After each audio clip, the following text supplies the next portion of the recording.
इस देश में प्रधानमंत्री कह रहे हैं कि हमने जनधन खाते खुलवाए। बहुत बढ़िया, बजाओ ताली।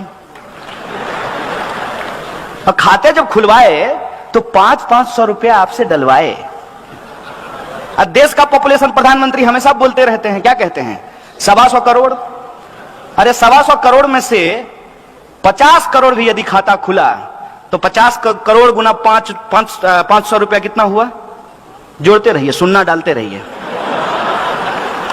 और एनपीए किसका माफ किया गया? किसका कर्जा माफ किया गया? किसान का। किसका माफ किया गया?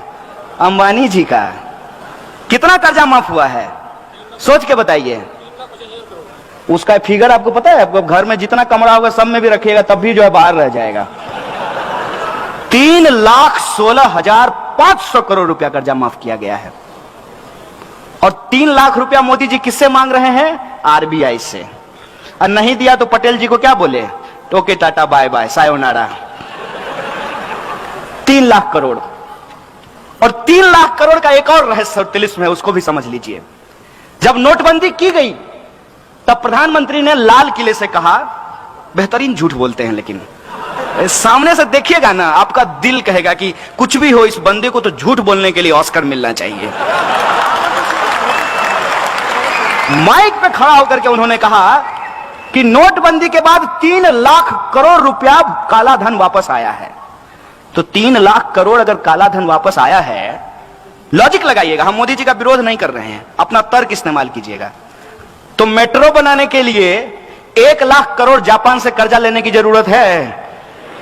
सोचिए ना सर, सोचिए, समझ में आ जाएगा। अरे कोई जन्मजात मोदी विरोधी थोड़ी हम पैदा हुए थे, उनका विरोध करने में मजा थोड़ी आता है। It's bad job, it's not a good job. क्यों करना पड़ रहा है? इसलिए करना पड़ रहा है कि बाप दादे ने जो पेड़ लगाए थे उसका मजा हमने लिया। इस देश में यदि बाबा साहब भीमराव अंबेडकर का संविधान नहीं होता तो इस देश में पब्लिक एजुकेशन पे पैसा खर्च नहीं होता और पब्लिक एजुकेशन के भीतर एक ही बेंच पे ब्राह्मण और दलित का बच्चा एक साथ बैठ करके पढ़ाई नहीं कर रहा होता। यह है संविधान की ताकत। यह संविधान किसी एक जाति, किसी एक धर्म के लिए नहीं है, यह संविधान इस देश के लिए है। और देश देश के लोगों से बनता है तो लोगों के हक और अधिकार के लिए है, न्याय और बराबरी के लिए है। ये जो संविधान की ताकत है, उससे जो हमने पढ़ाई की है, ये हमारी जिम्मेवारी है कि हम इसकी रक्षा करें। उसी प्रोसेस में आप ये देखिए कि 1 लाख करोड़ रुपया कर्जा ये ले लिए हैं। नारा क्या लगा रहे हैं? Made in India. वाह गुरुजी, कहते हैं मेड इन इंडिया। नागपुर में मेट्रो बन रहा है, कंपनी का नाम पढ़े हैं? कहां की कंपनी है? चाइना की है। आप सब लोग देशद्रोही हैं। कहां की कंपनी है? अभी आप सब लोग भी चाइना बोल रहे हैं। आप जी न्यूज क्यों नहीं देखते हैं? आप लोग जी न्यूज देखा कीजिए। यह है मेक इन इंडिया। क्या इस देश की किसी कंपनी के पास इतना स्किल नहीं था क्या? क्योंकि एक नारा है ना, स्किल इंडिया। तो क्या इस इंडिया में इतना स्किल नहीं था कि नागपुर का मेट्रो वो बना सके? नहीं था इनके हिसाब से, क्योंकि ये स्किल इंडिया नहीं है, इसका एस साइलेंट है, यह है एक्चुअली किल इंडिया। और नोटबंदी से इस देश के छोटे छोटे जो उद्योग धंधा करने वाले लोग थे, जो छोटे छोटे व्यापारी थे, उनके उद्योग धंधों को तबाह कर दिया गया और पैसा आपसे लेकर के पूंजीपतियों को दे दिया गया। और जब आरबीआई ने कहा कि इससे ज्यादा नहीं कर सकते भाई, सितार के तार को इतना ही खींचिए जितना में सुर भी निकले, ऐसा ना हो कि टूट जाए। उर्जित पटेल का ओके बाय बाय। यह है इस देश के इंस्टीट्यूशन की हालत। एक एक इंस्टीट्यूट को आप उठा करके देख लीजिए। आप चुनाव आयोग को देख लीजिए, आप सीबीआई को देख लीजिए, आप आरबीआई को देख लीजिए, और आप पब्लिक सेक्टर यूनिट जो है उसकी स्थिति देख लीजिए। हर पब्लिक सेक्टर यूनिट को कहा गया कि आपको शौचालय बनवाने हैं, लेकिन शौचालय बनाएगा कौन? आरएसएस के 600 संगठन हैं, 600। और किसी को ठेका नहीं देना है। किसको देना है? यदा सदा वत्सल्य, सुबह सुबह जो जाकर के करेंगे उसको ही ठेका देना है। और वो क्या किया? वो सुबह में बाथरूम बनाया, शाम में लेकर के घर गया। हम तो अब पूछना बंद कर दिए हैं कि 15 लाख हमारे खाते में आया कि नहीं आया। हम तो सिर्फ ये सरकार से जानना चाहते हैं कि जो बाथरूम आपने बनवाया उसमें पानी आता है कि नहीं आता है। जब लोगों को जोर से आ जाए तो पानी मिलेगा कि नहीं मिलेगा, हम तो ये पूछना चाहते हैं। किसी चीज का कोई हिसाब नहीं है।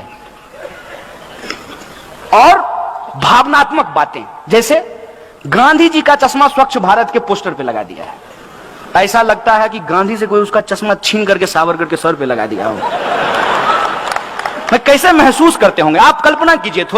थोड़ा जो अपना इमेजिनेशन पावर है उसको देखिए कि सामने में एक बैनर हो जिसपे एक तरफ गांधी हो और दूसरे तरफ मोदी हो, तो गांधी जी को कैसा महसूस कर लगता होगा, अरे यार कहां फंस गए। इससे अच्छा तो राष्ट्रपिता नहीं होते। मैंने जो लोग मार करके मिठाई बांटी और उस हत्या को वध बताया, वध। अगर मैं गलत बोल रहा हूं तो मुझे बताइएगा। गांधी हत्या को ये लोग गांधी वध बोलते हैं। वही लोग सत्ता में आकर के कितना बेहतरीन एक्टिंग करते हैं मोदी जी, समझिए। जब वो गांधी पे फूल डाल रहे होते हैं, कितना बेहतरीन एक्टिंग है। कितना बेहतरीन एक्टिंग है जब वो बाबा साहब अंबेडकर के फोटो पे माला चढ़ा रहे होते हैं। क्योंकि उनका सोच क्या है, सोच है उनका कि गटर में उतरने से आध्यात्मिक सुख मिलता है। गजब का प्रधानमंत्री हो यार। तो उनका एक वीडियो आया था, योगा कर रहे थे। मन किया कि पूछ लें कि गटर में कब उतरिएगा आध्यात्मिक सुख के लिए। कर्मयोगी नाम का एक पुस्तक लिखे जिसमें बोले कि गटर में उतरने से आध्यात्मिक सुख मिलता है। और उससे भी ज्यादा हमारे यहां बिहार में एक शब्द कहते हैं ढीठ। ढीठ, ढीठ कहने का मतलब यह है कि आप कुछ भी कहिए, दोनों कान का इस्तेमाल करेंगे, एक से सुनेंगे दूसरे से निकालेंगे और मुंह से मन की बात करते रहेंगे, जनता कहीं भी जाए। प्रधानमंत्री कहते हैं कि गटर के गैस से चाय बनाई जा सकती है। उनको गटर का गैस दिख जाता है। आपको गैस दिखा है? आप घर में एलपीजी यूज करते हैं ना, तो एलपीजी जो होता है उसमें स्मेल नहीं होता है ओरिजिनली, तो उसमें एक स्मेल मिलाया जाता है ताकि जब लीकेज हो तो लोगों को पता चल जाए कि गैस लीक हो रहा है। प्रधानमंत्री के पास अद्भुत कला है कि गैस भी देख लेते हैं। आंख है कि एक्सरे मशीन है, आप देख लीजिए। ऐसे ही थोड़ी उनको अवतार साबित किया गया है। तो बोले कि एक बार हम जा रहे थे तो गैस से जो है हमने देखा कि लोग चाय बना रहे हैं। अब इसको कोई भी कह देगा कि झूठ है। खुद प्रधानमंत्री के बगल में जब वो भाषण दे रहे होते हैं तो एक आदमी खड़ा होता है एसपीजी का, ऐसे करके, तो वो कहता होगा कितना बड़ा झूठा है यार। क्योंकि वो दिन रात उनके साथ रहता है। अरे अभी तो आए थे रास्ते में, कहां कोई जो है नाली के गैस से चाय बना रहा था, कितना झूठ बोलता है यार। तो बोले कि गैस से चाय बनती है। अब देखिए एक बड़ी मार्मिक बात है यहां पे कि गैस से चाय बनती है, ना दिखने वाली गैस आपको दिख जाती है, लेकिन उस गैस से इंसान मरते हैं ये आपको नहीं दिखता है। हर दिन आप अखबार उठा करके देख लीजिए, इस देश के किसी ना किसी कोने में जो मैनुअल